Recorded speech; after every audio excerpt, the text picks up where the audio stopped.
So as you can see, he really messed up this part here, so I'm going to have to pin it along here. And when I've already pinned here and sewn it together, then I'm going to work on down here. I'm back!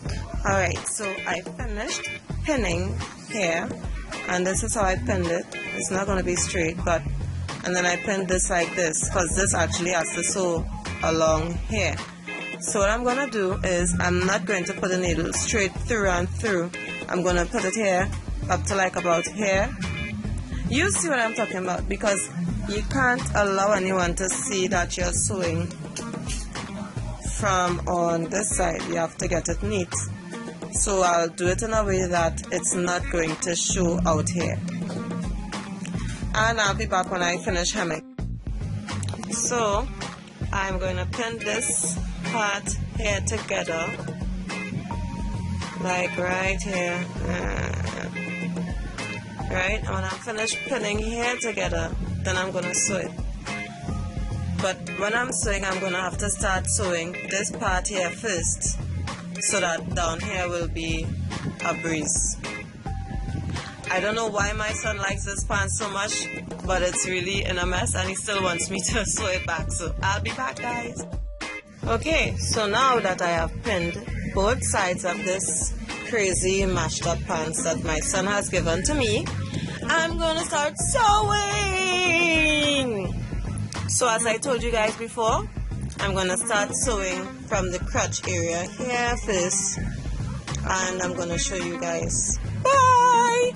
So now I've reached a point where I don't want to go straight through, so I put the needle through here. I'm just showing you how it's done. I wouldn't be exactly doing that for you to see. And I put it here, put it in, and make it come back out there.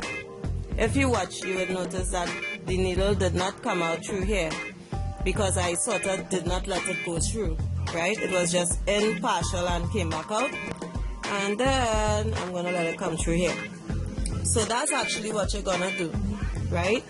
I'll show you all the stitch I'm actually using as I proceed, but this is the technique in order for it not to show on the other side. I hope you guys could see it.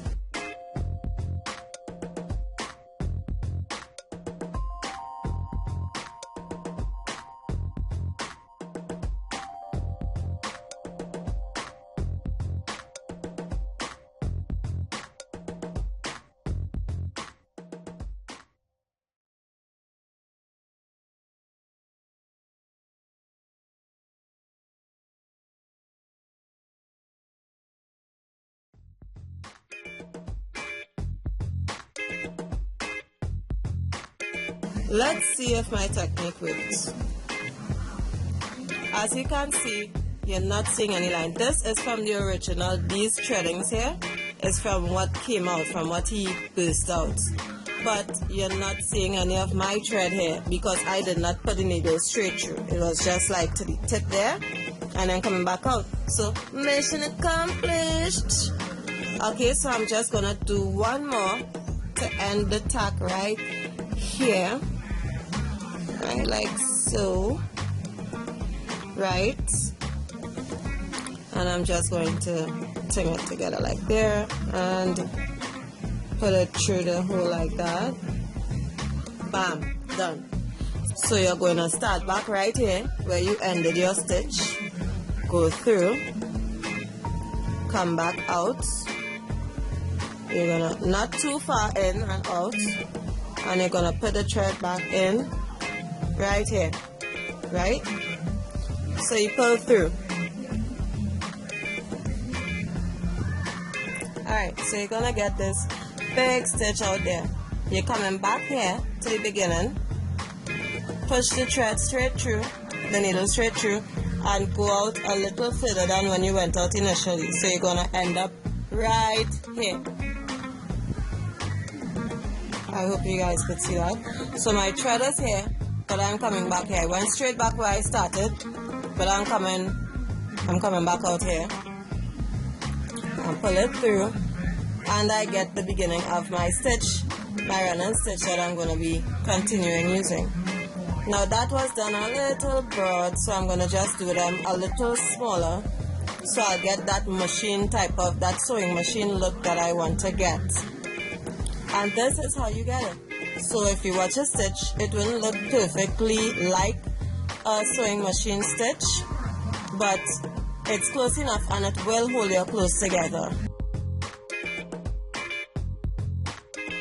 So I've reached the end, and I'm just going to continue the same stitch along the other side. I'm going to end it just how I ended the first one. I'm going to triple it up and then put the needle through the hole and whatnot. Because this is all torn out here, I'm going to start the stitch up here. So it stopped there, I'm going to start the stitch up here, right? And I can see why it was torn out. Whoever sewed this initially by a machine used the large stitch. Alright, so I push it through, and now I'm going to start the machine stitch. I'm going further there. So this is going to give me the loop, right? Pull it out. So you see the machine stitch starting. So I go back again, same stitch as we did before, and I'm pulling it back through there. Right? It's very simple to start this stitch.